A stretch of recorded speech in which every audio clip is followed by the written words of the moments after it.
I'm Lynn Woolley with your Logic Minute, a service of True Protect, the future of structural insulation at truprotect.com.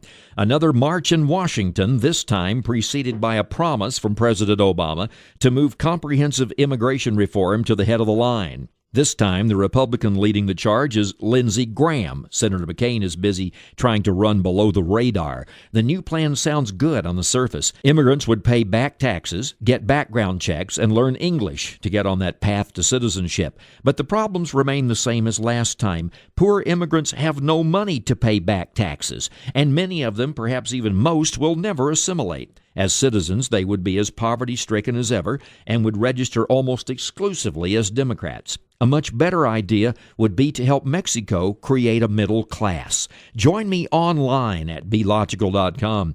Until next time, be logical.